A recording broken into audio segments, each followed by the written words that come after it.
Solutions നിങ്ങളുടെ സ്വന്തം Karthika miss ആണ്. നാളെ നമ്മുടെ ഓണ പരീക്ഷ സ്റ്റാർട്ട് ചെയ്യാൻ പോവാണ്. കേരള പാഠാവലിയിൽ ഇതുവരെ നിങ്ങൾ ഒന്നും പഠിച്ചിട്ടില്ലെങ്കിലും ഒട്ടും പേടി വേണ്ട. ആദ്യത്തെ യൂണിറ്റ് മുഴുവൻ ഈ ഒരൊറ്റ വീഡിയോയിൽ മിസ് സെറ്റ് ആക്കി തരുന്നുണ്ട്. അപ്പോൾ നിങ്ങൾ ഈ ഒരു വീഡിയോ സ്കിപ്പ് ചെയ്യാതെ മുഴുവനായി കാണുക.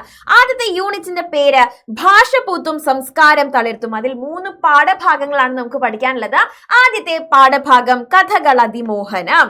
ഈ ചാപ്റ്റർ എഴുതിയിട്ടുള്ളത് എഴുത്തച്ഛനാണ്. അപ്പൊ എഴുത്തച്ഛനെ കുറിച്ച് കുറച്ച് കാര്യങ്ങൾ നിങ്ങൾ പഠിച്ചു വെക്കുക കേട്ടോ, ഓർത്ത് വെക്കുക. പ്രധാനമായും പ്രാചീന കവിത്രയത്തിലെ ഒരു അംഗമായ എഴുത്തച്ഛൻ 16-ാം നൂറ്റാണ്ടിലാണ് ജീവിച്ചിരുന്നത്. മലപ്പുറം ജില്ലയിൽ തിരൂർ താലൂക്കിൽ ഇപ്പോൾ തുഞ്ചൻ പറമ്പ് എന്നറിയപ്പെടുന്ന സ്ഥലത്താണ് എഴുത്തച്ഛൻ ജനിച്ചത്. ആധുനിക മലയാള ഭാഷയുടെ പിതാവ്, കിളിപ്പാട്ട് പ്രസ്ഥാനത്തിന്റെ ഉപജ്ഞാതാവ്, ഭക്തി പ്രസ്ഥാനത്തിന്റെ പ്രചാരകൻ, ലിപി പരിഷ്കർത്താവ് എന്നിങ്ങനെ ബഹുമുഖമായ കീർത്തിമുദ്രകൾ ഉണ്ടായിരുന്ന അതുല്യനായ കവിയായിരുന്നു ഇദ്ദേഹം. ഓക്കെ, അപ്പൊ ഇത്രയും കാര്യങ്ങൾ നിങ്ങളൊന്ന് മനസ്സിലാക്കി വെക്കാം. മിസ് ഈ അണ്ടർലൈൻ ചെയ്ത കാര്യങ്ങൾ ഓർത്ത് വെക്കാം. ഇനി പ്രാചീന കവിത്രയത്തിൽ പ്രമുഖനായ എഴുത്തച്ഛന്റെ മഹാഭാരതം കിളിപ്പാട്ടിലെ ദ്രോണപർവം എന്ന ഭാഗത്ത് നിന്നു ഉദ്ധരിച്ചിട്ടുള്ള ഒരു ഖണ്ഡമാണ് നമ്മുടെ പാഠഭാഗം. അപ്പൊ നമ്മുടെ പാഠഭാഗം എടുത്തിട്ടുള്ളത് മഹാഭാരതം കിളിപ്പാട്ടിൽ നിന്നാണ്. ഭീഷ്മ പിതാമഹന്റെ സാരഥ്യത്തിൽ കീഴിൽ 10 ദിവസം കുരുക്ഷേത്ര യുദ്ധം അരങ്ങേറി. അപ്പൊ കുരുക്ഷേത്ര യുദ്ധം നടന്നുകൊണ്ടിരിക്കുന്ന സമയത്ത് ആദ്യത്തെ 10 ദിവസം അത് നയിച്ചത് ആരായിരുന്നു? കൗരവപ്പടയെ നയിച്ചിരുന്നത് ഭീഷ്മാചാര്യരായിരുന്നു. 10ാം ദിവസം അദ്ദേഹം എന്ത് ചെയ്യാണ്? ശരശയ്യയിലാവുകയാണ് അല്ലെ. കൗരവപ്പടയുടെ സേനാപതിയായിരുന്നു ഭീഷ്മർ. 10ാം ദിവസം അദ്ദേഹം ശരശയ്യയിലായി. സ്വച്ഛന്ത മൃത്യുവായ ഭീഷ്മർ സ്വയം പരാജയം ഏറ്റുവാങ്ങിയതായിരുന്നു. സ്വച്ഛന്ത മൃത്യു എന്ന് പറഞ്ഞു കഴിഞ്ഞാൽ അദ്ദേഹം ആഗ്രഹിക്കുന്ന സമയത്ത് മാത്രമേ അദ്ദേഹത്തിന് മരണം സംഭവിക്കുകയുള്ളൂ.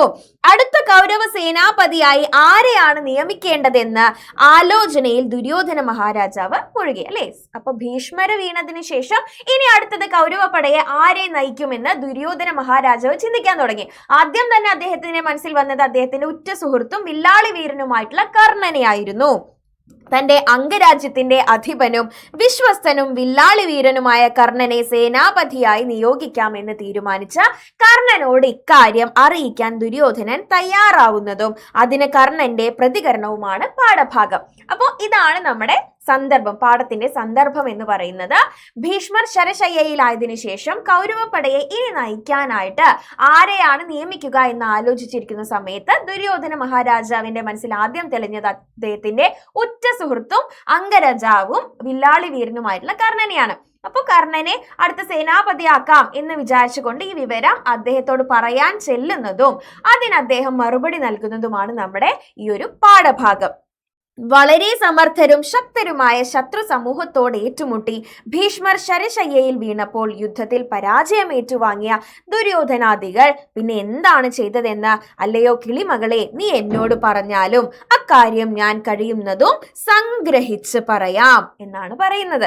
ശരശയ്യയിൽ ഭീഷ്മർ വീണപ്പോൾ വീരനായ കർണനോട് തന്റെ സൈന്യത്തിന്റെ ആധിപത്യം ഏറ്റെടുക്കാൻ ദുര്യോധനൻ പറഞ്ഞു. പക്ഷെ കർണൻ എന്താ ചെയ്യുന്നത്? കർണൻ അപ്പോൾ ചിരിച്ചുകൊണ്ട് പറഞ്ഞു, പാഴ്വാക്കുകൾ ഞാൻ പറയാറില്ല അല്ലെ, വെറും വാക്കുകൾ ഞാൻ പറയാറില്ല. അങ്ങനെ പറഞ്ഞ് ഞാൻ ആരെയും സന്തോഷിപ്പിക്കാറില്ല. ഇവിടെ വീരനായ ദ്രോണാചാര്യൻ ഉള്ളപ്പോൾ സേനാപതിയാകാൻ മറ്റൊരാളെ അന്വേഷിക്കേണ്ട ആവശ്യമില്ലല്ലോ അല്ലെ. ദ്രോണാചാര്യർ ഇവിടെ ഉള്ളപ്പോൾ മറ്റൊരാളെ അന്വേഷിക്കേണ്ട യാതൊരുവിധ ആവശ്യവുമില്ല. അല്ലയോ ദുര്യോധന മഹാരാജാവേ, അങ്ങ് കേൾക്കുക. ഭരദ്വാജന്റെ മകനായ ദ്രോണർക്ക് തുല്യനായ ഒരു യോദ്ധാവ് വേറെ നമുക്കിപ്പോൾ ഇല്ല. ദ്രോണർക്ക് ശേഷം സേനാപതിയാകാൻ ഞാൻ തയ്യാറാണ്. രാജാവേ, ദ്രോണർ സേനാപതിയാവുകയാണെങ്കിൽ അങ്ങേക്ക് ഒരിക്കലും ദുഃഖിക്കേണ്ടി വരില്ല. ഈ വാക്കുകൾ കേട്ടപ്പോൾ അഭിമാനിയായ ദുര്യോധനൻ ദ്രോണാചാര്യനോട് സേനാപതിയാകാൻ ആവശ്യപ്പെടുകയും തുടർന്ന് അദ്ദേഹത്തെ സേനാപതിയാക്കി അഭിഷേകം ചെയ്യുകയും ചെയ്തു. ഇതാണ് നമ്മുടെ പാഠഭാഗത്തിന്റെ ഉള്ളടക്കം. അപ്പോൾ ഇത്രയും നിങ്ങൾ മനസ്സിലാക്കി കഴിഞ്ഞാൽ ഇവിടെ നിന്നും വരുന്ന ഏതൊരു ചോദ്യത്തിനും നിങ്ങൾക്ക് ഉദാഹരണ സഹിതം കർണൻ എന്താണ് പറഞ്ഞത്, എപ്പോഴാണ് പറഞ്ഞത്, കർണന്റെ സ്വഭാവ സവിശേഷതകൾ അടക്കം നിങ്ങൾക്ക് എഴുതാനായിട്ട് സാധിക്കും. കഥാപാത്ര നിരൂപണം കർണൻ, ഇത് പഠിക്കാതെ പോകരുത്. രണ്ടാമത്തെ പാഠഭാഗമാണ് സ്വാതന്ത്ര്യത്തിന്റെ ചിറകുകൾ. ഇത് എഴുതിയിട്ടുള്ളത് ആരാണ്? ഉണ്ണായി വാര്യർ. ഉണ്ണായി വാര്യരെ കുറിച്ച് നമുക്ക് പഠിക്കാം. 18ാം നൂറ്റാണ്ടിൽ കുഞ്ചൻ നമ്പ്യാരുടെ സമകാലികനായി ജീവിച്ചിരുന്നു എന്ന് വിശ്വസിക്കപ്പെടുന്ന കവിയാണ് ഉണ്ണായി വാര്യർ. തൃശൂർ ജില്ലയിലെ ഇരിങ്ങാലക്കുട കൂടൽമാണിക്യം ക്ഷേത്രത്തിന് സമീപമുള്ള അകത്തോട്ട് വാര്യത്താണ് അദ്ദേഹം ജനിച്ചത്. ഇനി പാഠഭാഗത്തിലേക്ക് പോകുമ്പോൾ നളചരിതത്തിന്റെ മൂലകഥ കാണുന്നത് മഹാഭാരതം ആരണ്യക പർവത്തിലാണ്. ഈ കഥയിൽ ആവശ്യമായ മാറ്റങ്ങൾ വരുത്തിയാണ് ഉണ്ണായി വാര്യർ നളചരിതം ആട്ടക്കഥ നിർമ്മിച്ചിരിക്കുന്നത്. നളചരിതം 4 ദിവസം ആടിക്കാണാനുള്ള സൗകര്യത്തിന് രചിക്കപ്പെട്ട കൃതിയാണ്. 1-ാം ദിവസത്തെ ഏതാനും വരികളാണ് നമ്മുടെ പാഠഭാഗം. അപ്പൊ നമ്മുടെ പാഠഭാഗം എന്താണ്?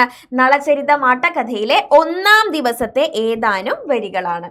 വിദർഭ രാജ്യം ഭരിക്കുന്ന ഭീമൻ എന്ന രാജാവിന്റെ മകളാണ് ദമയന്തി. സൗന്ദര്യത്തിന്റെ മികവ് കൊണ്ട് ദേവന്മാരെ പോലും മോഹിപ്പിക്കുന്നവളാണ് അവൾ. അത്രത്തോളം സൗന്ദര്യമുള്ളവളായിരുന്നു ദമയന്തി. ദമയന്തിയുടെ വിവരം പലരും പറഞ്ഞ നളൻ കേട്ടു. അപ്പൊ നമ്മുടെ നായകൻ ആരാണ്? നളനാണ്. നായിക ആരാണ്? ദമയന്തിയാണ്. നളന് ദമയന്തിയോട് അനുരാഗം തോന്നി, അല്ലെ? സ്നേഹം തോന്നി, പ്രേമം തോന്നി. നളനെ കുറിച്ചും ദമയന്തി ഒരുപാട് കേട്ടിട്ടുണ്ട്. ദമയന്തിക്കും നളനെ വിവാഹം ചെയ്യണമെന്ന ആഗ്രഹം ഉദിച്ചു. അപ്പൊ ഇവര് രണ്ടുപേരും എന്താണ്? അക്കരെ ഇക്കരെ നിന്നുകൊണ്ട് സ്നേഹം കൈമാറുന്ന ആളുകളാണ്. നളനെ കുറിച്ച് ദമയന്തിയും കേട്ടിട്ടുണ്ട്, ദമയന്തിയെ കുറിച്ച് നളനും കേട്ടിട്ടുണ്ട്. ഇവർ രണ്ടുപേരും പരസ്പരം കണ്ടിട്ടില്ല. പക്ഷെ ഇവർക്ക് രണ്ടുപേർക്കും അങ്ങോട്ടും ഇങ്ങോട്ടും വിവാഹം കഴിക്കണം എന്നുള്ള ആഗ്രഹം മനസ്സിൽ വരികയാണ്. ദമയന്തിയോടുള്ള ഇഷ്ടം കാരണം രാജ്യഭരണത്തിൽ താല്പര്യം നശിച്ച നളൻ അദ്ദേഹത്തിന്റെ ഉദ്യാനത്തിൽ ഉലാത്തിക്കൊണ്ടിരിക്കെ വെറുതെ ഇങ്ങനെ നടന്നുകൊണ്ടിരിക്കുന്ന സമയത്ത് അവിടെയുള്ള പൊയ്കയിൽ വിശേഷപ്പെട്ട ഒരു അരയന്നത്തെ കണ്ടു.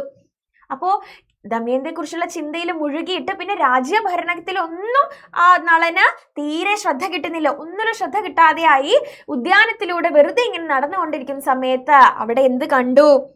അവിടെയുള്ള പൊയ്കയിൽ വിശേഷപ്പെട്ട ഒരു അരയന്നത്തെ കണ്ടു. അരയന്നത്തെ പിടിക്കാൻ രാജാവ് ആഗ്രഹിക്കുകയും ശബ്ദമുണ്ടാക്കാതെ അതിനെ പിടിക്കുകയും ചെയ്തു. അരയന്നത്തിനെ കാണാൻ ഭയങ്കര ഭംഗിയായിരുന്നു. അപ്പൊ അതിനെ സ്വന്തമാക്കാൻ നളൻ ആഗ്രഹിക്കുകയാണ്. അതിന് മെല്ലെ മെല്ലെ പോയിട്ട് എന്ത് ചെയ്യാണ്? അരയന്നത്തെ, ഹംസത്തെ പിടിക്കുകയും ചെയ്തു. അരയന്നം ഉറക്കത്തിലായിരുന്നു. നളൻ ചെല്ലുന്ന സമയത്ത് അരയന്നം ഉറക്കത്തിലായിരുന്നു. ഉണർന്ന അരയന്നം കരയാൻ ആരംഭിക്കുന്നു, അല്ലെ? ആ നളൻ പിടിച്ചു കഴിഞ്ഞപ്പോൾ അതിന്റെ ഉറക്കത്തിൽ നിന്ന് അരയന്നം ഉണർന്നു. പെട്ടെന്ന് അത് പേടിച്ച് എന്ത് ചെയ്യാൻ തുടങ്ങി? അത് കരയാൻ തുടങ്ങി. ഇതാണ് നമ്മുടെ പാഠസന്ദർഭം. അപ്പോ ദമയന്തിയെ കുറിച്ചുള്ള ഓർമ്മകളിൽ നടന്നുകൊണ്ടിരിക്കുന്ന സമയത്ത് ഉദ്യാനത്തിലെ പൊയ്കയിൽ ഹംസത്തിനെ, അരയന്നത്തിനെ കാണുകയും അതിന്റെ ഭംഗിയിൽ ആകൃഷ്ടനായ നളൻ അതിനെ സ്വന്തമാക്കണമെന്ന് ആഗ്രഹിക്കുകയും അതിനെ മെല്ലെ പോയിട്ട് പിടിക്കുകയും ചെയ്തു. ഉറങ്ങുകയായിരുന്ന അരയന്നം പെട്ടെന്ന് ഞെട്ടിയുണർന്ന് കരയാൻ ആരംഭിച്ചു. ഇതാണ് നമ്മുടെ പാഠസന്ദർഭം. ഇനി അവര് തമ്മിലുള്ള സംഭാഷണം, അല്ലെങ്കിൽ അവര് തമ്മിൽ അങ്ങോട്ടും ഇങ്ങോട്ടും പറയുന്ന കാര്യങ്ങളാണ് നമുക്ക് ഇവിടെ പഠിക്കാനുള്ളത്. ഓക്കെ, അപ്പോ ശ്ലോകത്തിന്റെ ആശയത്തിലേക്ക് നമുക്ക് പോകാം. അമൂല്യമായ വർണ്ണത്തിന്റെ ഭംഗിയുള്ള അരയന്ന ശ്രേഷ്ഠനെ പിടിച്ച് ഇണക്കിയെടുക്കാം എന്ന് വിചാരിച്ച്, അപ്പൊ നളൻ അതിനെ ഉപദ്രവിക്കാനൊന്നുമല്ല, അതിന്റെ ഭംഗിയിൽ ആകൃഷ്ടനായിട്ട് അതിനെ ഇണക്കിയെടുക്കാം എന്ന് വിചാരിച്ചിട്ടാണ് അരയന്നത്തിനെ പിടികൂടുന്നത്. നളൻ നിശബ്ദനായി കൗതുകത്തോടെ അവനെ പിടിച്ചു. പിടിയിൽപ്പെട്ട ഹംസം വർദ്ധിച്ച ദുഃഖത്തോടെ ഏവർക്കും കാരുണ്യം ജനിക്കുന്ന തരത്തിൽ കരയാൻ ആരംഭിച്ചു. എന്നെ വിടൂ എന്ന് പറഞ്ഞ് കരയാൻ ആരംഭിച്ചു. ഹംസം പറയുന്നത് എന്താണ്? ശിവ ശിവ, എനിക്ക് ഇനി എന്ത് ചെയ്യാൻ കഴിയും? രാജശ്രേഷ്ഠനായ നളൻ എന്നെ ചതിച്ചു കൊല്ലാൻ ശ്രമിക്കുകയാണ്. ഹംസം വിചാരിച്ച എന്താ? നളൻ അതിനെ പിടിച്ച് കൊല്ലാൻ വേണ്ടി, അപായപ്പെടുത്താൻ വേണ്ടി പിടിച്ചിരിക്കുകയാണെന്നാണ്, അതിനെ അപകടപ്പെടുത്താൻ വേണ്ടിയിട്ട് പിടിച്ചിരിക്കുകയാണെന്നാണ് ഹംസം വിചാരിച്ചത്. എന്റെ കുടുംബം എന്തൊക്കെ പറഞ്ഞിട്ടാണ് ഹംസം വിഷമിക്കുന്നത്? അതിനെ സ്വന്തം കാര്യം ആലോചിച്ചിട്ടാണോ? അല്ല, അതിന്റെ കുടുംബത്തിനെ കുറിച്ച് ആലോചിച്ചിട്ട്. ഇത് നിങ്ങൾ മനസ്സിലാക്കി വെക്കണം. കാരണം ഹംസത്തിന്റെ സ്വഭാവ സവിശേഷതകൾ നിങ്ങളോട് എഴുതാൻ ചോദിക്കുന്ന ചോദ്യമാണ്. അപ്പൊ പഠിച്ചു വെച്ചിരിക്കണം. എന്റെ കുടുംബം ഇനി നിരാശ്രയമായി മാറും, അല്ലെ? അവർക്ക് ആശ്രയമായി ആരും ഇല്ലാതെയായി മാറും. എന്റെ അച്ഛൻ മരണപ്പെട്ടു, അതിനാൽ അമ്മയുടെ അവസ്ഥ മോശമാണ്. ഇതൊക്കെ പോരാഞ്ഞിട്ട് പ്രസവം നടന്നിട്ട് കൂടുതൽ നാൾ കഴിയാത്ത എന്റെ ഭാര്യ എനിക്ക് ആപത്തുണ്ടായെന്നറിഞ്ഞാൽ ജീവൻ വെടിയും. ഇപ്പൊ അടുത്ത പ്രസവം നടന്നിട്ടേ ഉള്ളൂ. എന്റെ ഭാര്യയുടെ എനിക്ക് എന്തെങ്കിലും പറ്റിയെന്ന് അറിഞ്ഞു കഴിഞ്ഞാൽ അവൾ എന്തെങ്കിലും കടുങ്കൈ ചെയ്യും. ഞാൻ കാരണം എന്റെ കുടുംബം മുഴുവൻ അനാഥമാകും. ഞാൻ തമാശയായി പറയുന്നതല്ല, ഞാൻ കാര്യമായിട്ട് പറയാണ്, ഞാൻ വെറുതെ പറയല്ല. ഞാൻ ഇല്ലാതെ ആയി കഴിഞ്ഞാൽ എന്റെ കുടുംബം മുഴുവൻ അനാഥമാവും. രാജാവേ, ഒരു തെറ്റും ചെയ്യാത്ത എന്നെ കൊന്നാൽ അങ്ങയ്ക്ക് വലിയ പാപമുണ്ടാകും. ആർക്കും മനസ്സിൽ ആഗ്രഹം ജനിപ്പിക്കുന്ന എന്റെ ചിറക് വിശിഷ്ടമായ സ്വർണം കൊണ്ടുണ്ടാക്കിയതാണ്. അല്ലെ, ആരിലും മോഹമുണ്ടാക്കുന്ന എന്റെ ഈ ചിറകുകൾ വിശിഷ്ടമായ സ്വർണം കൊണ്ടുണ്ടാക്കിയതാണ്. എന്നാൽ ഈ ചിറക് കിട്ടിയിട്ട് വേണോ അങ്ങയ്ക്ക് ധനികനാവാൻ? അല്ലെ, അങ്ങ് രാജാവല്ലേ, അങ്ങയുടെ കൊട്ടാരത്തിൽ ഒരുപാട് പൈസ ഇല്ലേ, അല്ലെ, ഒരുപാട് കാര്യങ്ങളില്ലേ, ഒരുപാട് ധനമില്ലേ, പിന്നെ എന്തിനാണ് എന്നെ കൊന്നിട്ട് എന്റെ ചിറകുകൾ എടുക്കുന്നത്? അതുകൊണ്ട് അങ്ങേക്ക് എന്ത് കാര്യമാണ്, ഉപകാരമാണ് ഉണ്ടാവാൻ പോകുന്നത്? അങ്ങനെ എന്റെ ചിറക് കിട്ടിയിട്ട് വേണോ അങ്ങേക്ക് ധനികനാവാൻ? അയ്യോ, എന്റെ നല്ല ഗുണങ്ങൾ തന്നെ എനിക്ക് ആപത്തുണ്ടാക്കാൻ കാരണമായി തീരുന്നല്ലോ. അപ്പോ ഈ വരികൾ തന്നുകൊണ്ട്, അതായത് ഹംസ ഇങ്ങനെ വിചാരിക്കുകയാണ്, എന്റെ നല്ല ഗുണങ്ങൾ തന്നെ എനിക്ക് ആപത്ത് വരുത്തുകയാണല്ലോ എന്ന് പറയുന്ന ആ വരികൾ തന്നുകൊണ്ട് നിങ്ങൾക്ക് ചോദ്യം ചോദിക്കാവുന്നതാണ്. ഹംസം ഇങ്ങനെ വിചാരിക്കാനുണ്ടായ സന്ദർഭം എന്താണ്, അത് ശരിയാണോ എന്നൊക്കെയുള്ള രീതിയിലുള്ള ചോദ്യങ്ങൾ ചോദിക്കും. ഇതിന് മറുപടിയായിട്ട് നളൻ എന്താ പറയുന്നത്? അല്ലയോ ഹംസമേ, അല്ലേ, നീ ഒന്ന് കരയാതിരിക്കൂ, നീ അറിയുക, നിന്റെ കരച്ചിൽ അവസാനിപ്പിക്കൂ. നിന്നോട് എനിക്ക് ശത്രുതയില്ല, എനിക്ക് നിന്നോട് ഒരു ശത്രുതയും ഇല്ല. ഉപമിക്കാനാവാത്ത നിന്റെ ശരീരം ആരിലും മോഹമുണ്ടാക്കും.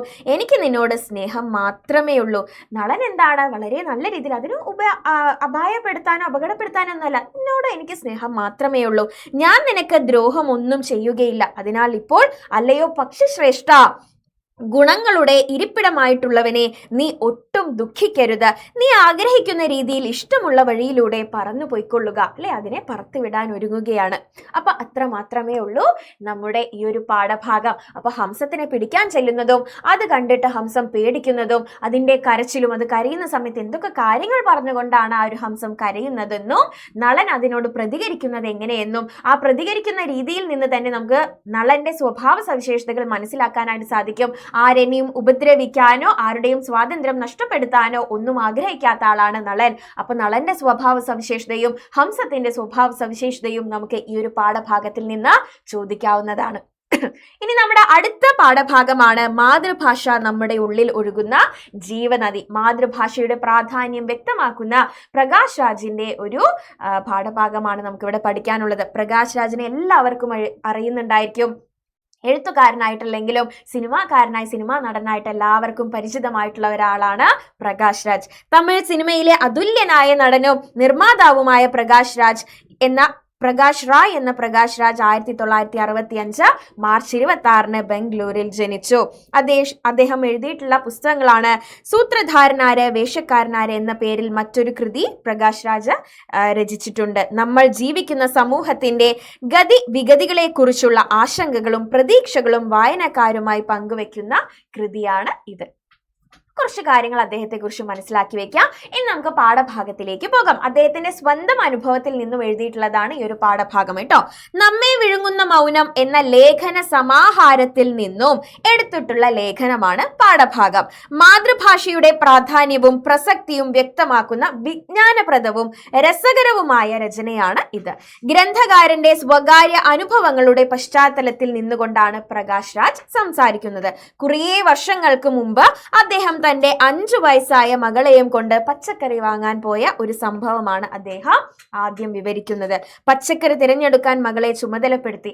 ആ പെൺകുട്ടി വിദ്യാസമ്പന്നയല്ലാത്ത കടയുടമസ്ഥയോട് ഇംഗ്ലീഷിലെ പച്ചക്കറികളുടെ പേരൊക്കെ പറഞ്ഞിട്ട് ഇത് വേണം എന്ന് പറയുകയാണ്. എന്നാൽ ആ ഒരു സാധാരണക്കാരായ സ്ത്രീക്ക് അത് മനസ്സിലാക്കാൻ പറ്റുമോ? ഇല്ല. അപ്പോഴോ ഉടമസ്ഥയ്ക്ക് ഒന്നും മനസ്സിലാകാത്തത് കൊണ്ട് ഒടുവിൽ ഓരോ പച്ചക്കറിയും തൊട്ട് കാണിക്കേണ്ടി വന്നു. അവയുടെ തമിഴ് പേരുകൾ പറയാൻ ഇംഗ്ലീഷ് മീഡിയത്തിൽ പഠിക്കുന്ന കുട്ടിക്ക് അറിയില്ലായിരുന്നു. പ്രകാശ് രാജിന്റെ ഭാര്യ തമിഴ്നാട്ടുകാരിയാണ്. അതിനാൽ കുട്ടിയുടെ മാതൃഭാഷ തമിഴാണ്. മാതൃഭാഷ പഠിക്കാനോ അതിൽ സംസാരിക്കാനോ അമ്മ മകളെ പ്രോത്സാഹിപ്പിച്ചിരുന്നില്ല. അല്ലേ, അതിനൊന്നും ആവശ്യമില്ല, നമുക്ക് ഇംഗ്ലീഷ് മതിയല്ലോ. ഈ ഒരു സംഭവം മാതൃഭാഷയുടെ മഹത്വത്തെക്കുറിച്ചും അത് പഠിക്കുകയും അതിലൂടെ സംസാരിക്കുകയും അതിലൂടെ രചനകൾ നിർവഹിക്കുകയും ചെയ്യേണ്ടതിന്റെ ആവശ്യകതയെക്കുറിച്ചും കൂടുതൽ ചിന്തിക്കാൻ പ്രകാശ് രാജിനെ പ്രേരിപ്പിച്ചു. അപ്പോൾ അദ്ദേഹത്തിന്റെ സ്വന്തം അനുഭവത്തിൽ നിന്നുണ്ടായിട്ടുള്ള ഒരു കാര്യമാണ് അദ്ദേഹം ഈ ഒരു പാഠഭാഗത്തിലൂടെ, ഈ ഒരു ലേഖനത്തിലൂടെ നമുക്ക് പറഞ്ഞു തരുന്നത്. അതായത് നമുക്ക് എത്രത്തോളം ആവശ്യമാണ് നമ്മുടെ മാതൃഭാഷ അറിഞ്ഞിരിക്കേണ്ടതെന്നും അതിൽ നമുക്ക് സംസാരിക്കാനും എഴുതാനും രചനകൾ നിർവഹിക്കാനും ഒക്കെ കഴിയേണ്ടതിന്റെ ഒരു പ്രാധാന്യത്തെക്കുറിച്ച് നമുക്ക് പറഞ്ഞു തരികയാണ് പ്രകാശ് രാജ് ഈ ഒരു ലേഖനത്തിലൂടെ. അപ്പൊ ഈ ഒരു പാഠഭാഗവുമായി ബന്ധപ്പെട്ടിട്ട് മാതൃഭാഷയുടെ പ്രാധാന്യം എന്നുള്ള വിഷയത്തെക്കുറിച്ച് നിങ്ങൾക്ക് കുറിപ്പെഴുതാൻ, ഉപന്യാസം രചിക്കാൻ, പ്രഭാഷണം, പ്രസംഗം ഇതൊക്കെ നിങ്ങൾക്ക് ചോദിക്കാവുന്നതാണ് കേട്ടോ. ഓക്കെ, അപ്പൊ ഇത്രയും കാര്യങ്ങളാണ് നമ്മുടെ ആദ്യത്തെ യൂണിറ്റിൽ പഠിക്കാനായിട്ടുള്ളൂ. ഇത്രയും പഠിച്ചു കഴിഞ്ഞാൽ തന്നെ എൻ്റെ മക്കൾക്ക് മുഴുവൻ മാർക്കും ഈ ഒരു യൂണിറ്റിൽ നിന്ന് നേടാനായിട്ട് സാധിക്കും. അപ്പോൾ നിങ്ങൾ അടിപൊളിയായിട്ട് പഠിക്കുക. നിങ്ങൾക്ക് മുഴുവൻ സബ്ജക്ട്സിലും ഫുൾ മാർക്ക് നേടാനായിട്ട് ഇപ്പോൾ നമ്മുടെ MS സൊല്യൂഷന്റെ Onam exam special RMS batch ഇതാ വന്നിട്ടുണ്ട്.